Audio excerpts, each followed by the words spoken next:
20 years ago, it appeared for a moment that all of our energy problems could be solved. It was the announcement of cold fusion, nuclear energy like that which powers the sun, but at room temperature on a tabletop.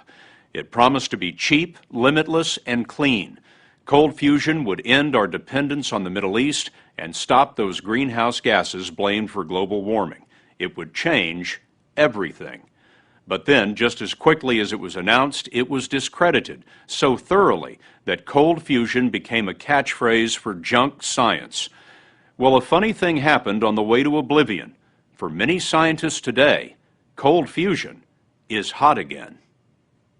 We can wield the power of nuclear physics on a tabletop. The potential is unlimited. That is the most powerful energy source known to man.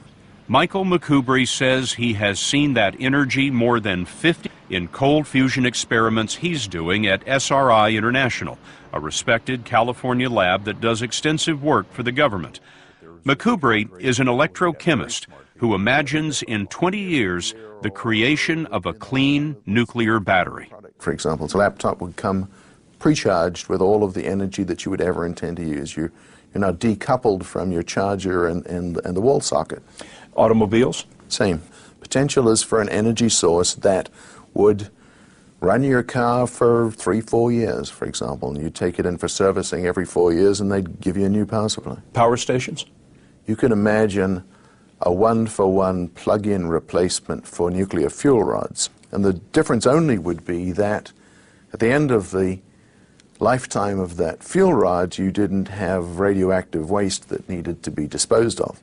McCubry showed us just how simple the experiment looks.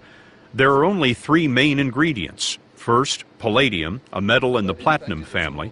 Second, a kind of hydrogen called deuterium, which is found in seawater. Deuterium is essentially unlimited. There is 10 times as much energy in a gallon of seawater from the deuterium contained within it than there is in a gallon of gasoline. The palladium is placed in water containing deuterium, and the third ingredient is an electric current. So the experiment's running inside this box. That's correct. Can we open it up? We can look inside. There's very little to see. The experiment is wrapped in insulation and instruments. They're looking for what they call excess heat. In other words, is more energy coming out than the electric current puts in?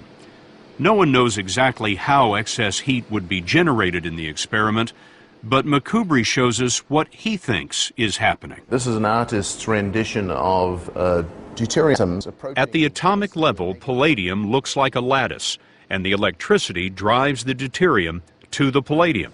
They sit on the surface and they pop inside the lattice. McCubry believes there is a nuclear reaction, possibly a fusion process like what happens in the sun, but occurring inside the metal at a slower rate and without dangerous radiation. Scientists today like to call it a nuclear effect rather than cold fusion. At least 20 labs working independently have published reports of excess heat, heat up to 25 times greater than the electricity going in. This little piece of palladium metal has about 1/3 as much energy as the battery in your automobile. So very small volumes, very small masses can produce large amounts of energy. McCubry has been working on this since that first discredited claim of cold fusion made headlines 20 years ago. We devised an experiment. Martin Fleischmann and Stanley Pons amazed the world in 1989 with their cold fusion news conference at the University of Utah. Fleischmann, in particular, was one of the world's leading electrochemists, and the announcement of room temperature fusion set the world on fire. We have found conditions where fusion takes place. Immediately, prestigious labs at MIT and Caltech rushed to reproduce the experiment, but they didn't get the same results as Fleischmann and Pons. We have no evidence in our laboratory with any of our samples for fusion. The careers of Fleischmann and Pons were destroyed quick as a nuclear flash. We worked for 5 years on this. Names once linked to a Nobel Prize were forgotten by nearly everyone, and most of the scientific world today is happy to leave it that way. I'm still waiting for the water heaters I'm still waiting for the thing that will produce heat on demand. Richard Garwin is one of the most respected physicists in the world and has been since the 1950s, when he helped design the most successful fusion experiment of all time.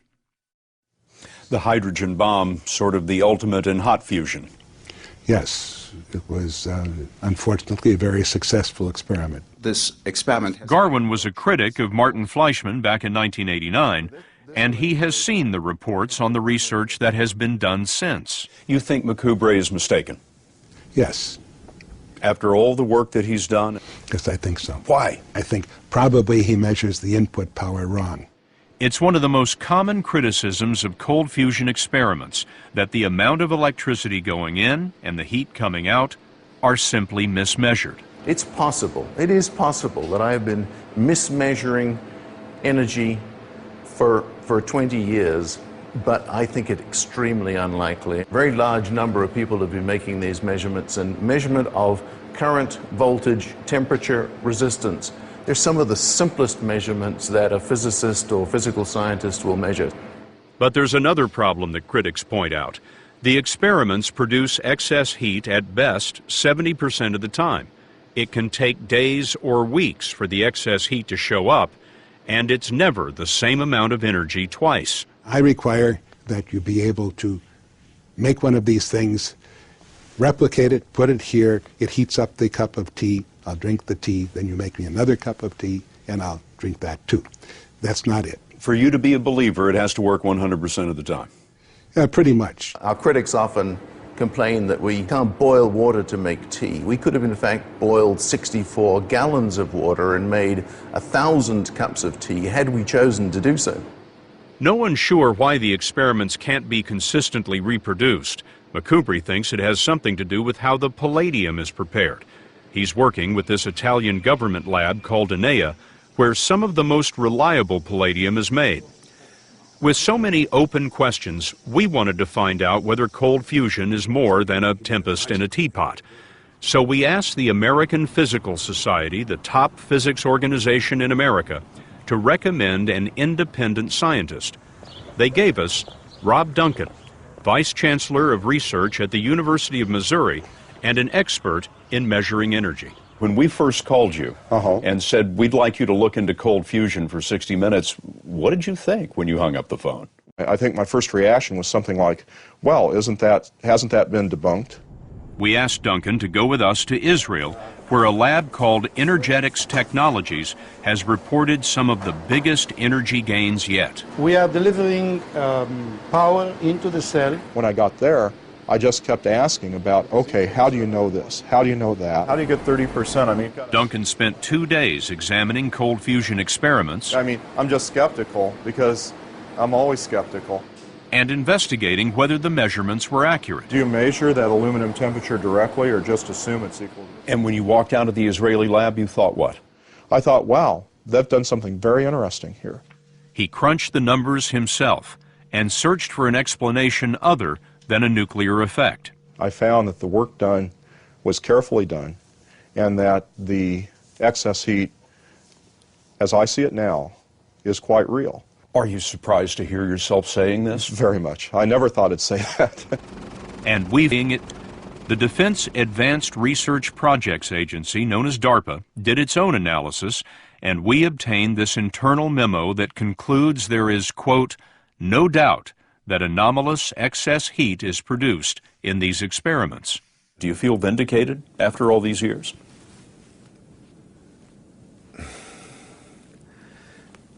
I don't have any real need for vindication. I know what I've seen. That was a pretty big smile on your face, though. It's good. It's not bad. Certainly it's good. Now the Pentagon is funding more experiments at the Naval Research Lab in Washington, D.C., and at Macubre's lab in California. We wondered what Richard Garwin would think of the Defense Department's appraisal. The experiments leave no doubt that anomalous excess heat is produced. Well, that's a statement. You just don't buy that. Well, I am living proof that there's doubt. Now, they can say that excess heat is being produced, but they can't say there's no doubt. All they can say is they don't doubt, but I doubt. If you ask me, is this going to have any impact on our energy policy, it's impossible to say, because we don't fundamentally understand the process yet. But to say that we don't fundamentally understand the process, and that's why we're not going to study it, is like saying I'm too sick to go to the doctor. You know, I wonder how you feel about going public, endorsing this phenomenon on 60 Minutes, when maybe 90%, I'm guessing, of your colleagues think that it's crackpot science. I certainly was among those 90% before I looked at the data. And I can see where they'll be very concerned when they see this piece. All I have to say is read the published results, talk to the scientists, never let anybody else do your thinking for you. There was one more scientist we wanted to find, a man who left America in disgrace and retired with his wife to the English countryside. Martin Fleischmann, the man who announced cold fusion to the world, is hindered now by years, diabetes, Parkinson's disease, and maybe a little bitterness. At home, he pulled out an improved version of his experiment, something that he was working on when he was hounded out of science. When you hold that in your hand and you think back on what's happened these last 20 years, what do you think? A wasted opportunity. Wasted? Because it was discredited at the time. He told us he has two regrets: calling the nuclear effect fusion, a name coined by a competitor, If you loaded the cell with heavy water, and having that news conference, something he says the University of Utah wanted. Now that you know that your experiments have been replicated and improved upon in labs all around the world, I wonder, do you see a day when homes will be powered by these cells, when cars will be powered by these cells? I think so. It wouldn't take very long to implement this. You make me feel that I should take a part in this. I'm getting you interested again? Yes. The potential is exciting. The potential is exciting.